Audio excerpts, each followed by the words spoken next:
బంగాళాఖాతంలో అల్పపీడనం కొనసాగుతుంది. దీని ప్రభావంతో ఆంధ్రప్రదేశ్లోని పలు జిల్లాలకు ఆరెంజ్, ఎల్లో, గ్రీన్ మొత్తం ఈ 3 అలర్ట్లను అయితే జారీ చేసినటువంటి పరిస్థితి అయితే ఉంది. అసలు ఎక్కడెక్కడ వర్షాలు అధికంగా కురిసే అవకాశం ఉంది? ప్రస్తుతం అంతా విశాఖ వాతావరణ కేంద్రం అధికారి జగన్నాథ్ కుమార్ గారు ఉన్నారు. సార్, హెవీ రైన్స్ అసలు కురిసే అవకాశం ఉందో? ఇప్పటికే కృష్ణా, గుంటూరు లాంటి ప్రాంతాల్లో భారీ వర్షాలు కురిసి ఎక్కడికక్కడ నీళ్లు వాటర్తో స్తంభించిపోతున్నటువంటి పరిస్థితి ఉంది. ఇప్పుడు అంటే ఈ రోజు కానీ, ఈ రోజు నుంచి జరగబోయే రోజులు కానీ హెవీ రైన్స్ ఏ జిల్లాలకి ప్రమాదం ఉందంటారు? ముఖ్యంగా ఈరోజు అంటే రాబోయే 24 గంటల్లో ఉత్తర కోస్తా జిల్లా అయిన ఏలూరు, దక్షిణ కోస్తా జిల్లా అయిన ఎన్టీఆర్లో 1-2 చోట్ల భారీ నుంచి అతి భారీ వర్షపాతం పడే అవకాశం ఉంది. మరియు కోస్తా జిల్లాలైన శ్రీకాకుళం, విజయనగరం, పార్వతీపురం, అల్లూరి సీతారామరాజు, పల్నాడు, ప్రకాశంతో పాటు నంద్యాల, కర్నూలులో 1-2 చోట్ల భారీ వర్షపాతం రాబోయే 24 గంటల్లో నమోదయ్యే అవకాశం కనిపిస్తుంది. రేపటికి వచ్చినట్లయితే శ్రీకాకుళం, అల్లూరి సీతారామరాజు, పార్వతీపురం, ఏలూరులో భారీ వర్షపాతం 1-2 చోట్ల నమోదయ్యే అవకాశం ఉంది. నిన్నటి అల్పపీడనం ఈరోజు కొంచెం ముందుకి కదిలి ఈరోజు వాయువ్య బంగాళాఖాతం, దానికి ఆనుకుని ఉన్న పశ్చిమ మధ్య బంగాళాఖాతంలో అనగా ఉత్తర ఒడిశా, దక్షిణ ఒడిశా, ఉత్తర కోస్తా ఆంధ్రప్రదేశ్ ఆనుకుని ఉన్న తీరంలో కొనసాగుతుంది.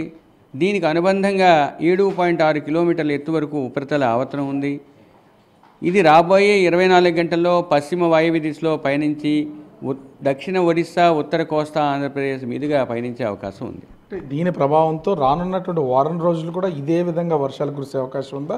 ముఖ్యంగా ఏ జిల్లాల్లో అధికమైనటువంటి, అంటే మీరు చెప్పినట్లుగా ఏలూరు, ఎన్టీఆర్ జిల్లాలకైనా ఇంకా వేరే జిల్లాలకి ఏమైనా అధిక వర్షాలు కురిసే అవకాశం? సిస్టమ్ పైకి వెళ్తుంది కాబట్టి రెయిన్ఫాల్ మామూలుగా నైరుతి ఋతుపవనంలో నైరుతి దిశలో ఉన్న ప్రాంతానికి కేంద్రీకరించే అవకాశం ఎక్కువగా ఉంది. నిన్న ఏలూరు తరువాత ఎన్టీఆర్ జిల్లాల్లో పడిన వర్షం ఈరోజు ఇంకొంచెం పైకి ఉన్న జిల్లాల్లో విస్తరించే అవకాశం ఉంది. ఈరోజు ఇందాక చెప్పుకున్నట్లుగా ఏలూరు, ఎన్టీఆర్లో భారీ నుంచి అతి భారీ, మిగతా చెప్పుకున్న జిల్లాలు ముఖ్యంగా శ్రీకాకుళం నుంచి పల్నాడు వరకు ఉన్న జిల్లాల్లో, మిగతా జిల్లాల్లో మీకు భారీ వర్షపాతం 1-2 చోట్ల నమోదయ్యే అవకాశం ఉంది. అంటే ఇప్పటికే కొన్ని వాడరేవుల్లో ప్రమాద హెచ్చరికలు జారీ చేశారు. ఇంకా పెంచడం ఏమైనా జరిగిందా లేకపోతే తగ్గించడం జరిగింది? ఎక్కడి వరకు ఉన్నాయి? ఎన్నో నెంబర్ ఉంది. ఈదురుగాలు కొనసాగుతూ ఉన్నందువల్ల నిన్న నిజాంపట్నం ఓడరేవు వరకు ఉన్న 3వ నంబర్ ప్రమాద హెచ్చరికని కొంచెం తగ్గించి పైకి, అంటే కళింగపట్నం నుంచి మచిలీపట్నం వరకు ఉన్న ఓడరేవులైన కళింగపట్నం, భీమునిపట్నం, విశాఖపట్నం, గంగవరం, కాకినాడ, మచిలీపట్నం వరకు మాత్రమే 3వ నంబరు ప్రమాద హెచ్చరికని ఎగురవేయడం జరిగింది. అంటే మత్స్యకారుల పొజిషన్ ఏంటి అసలు? ఇప్పటికే వాళ్ళకి ఏమైనా హెచ్చరికలు జారీ చేశారా? దీని ప్రభావం ఏమైనా ఉంటుందా?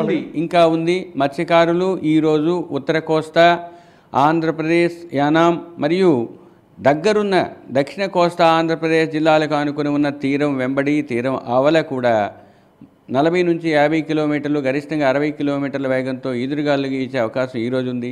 రేపు కోస్తా తీరం అంతటా కూడా అదే పరిస్థితి ఉంది.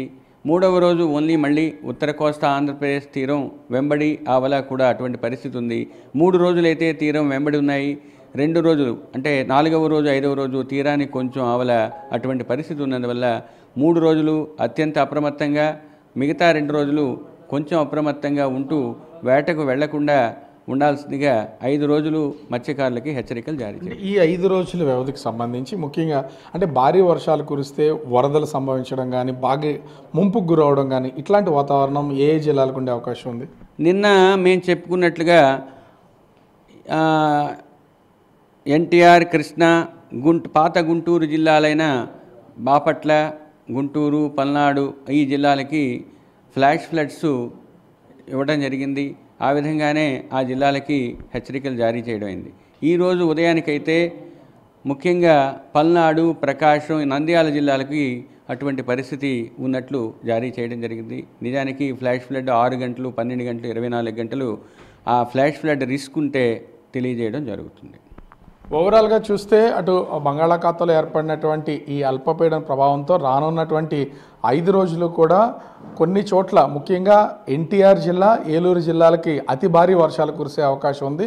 శ్రీకాకుళం నుంచి పల్నాడు వరకు భారీ వర్షాలు కురుస్తాయి కొన్ని చోట్లని వాతావరణ శాఖ అధికారులు అయితే తెలియజేస్తున్నారు. ముఖ్యంగా మత్స్యకారులు కొంత అప్రమత్తంగా ఉండాలి. ఇప్పటికే నిజాంపట్నం వరకు ఉన్నటువంటి 3వ నెంబర్ ప్రమాద హెచ్చరికను ప్రస్తుతం అటు కళింగపట్నం నుంచి మచిలీపట్నం వరకు ఓడరేవుల్లో 3వ నెంబర్ ప్రమాద హెచ్చరికని జారీ చేశామని విశాఖ వాతావరణ కేంద్రం అధికారి జగన్నాథ్ కుమార్ చెప్తున్నటువంటి పరిస్థితి కనిపిస్తోంది. కెమెరామెన్ రాముతో రాజు, బిగ్ టీవీ, విశాఖ.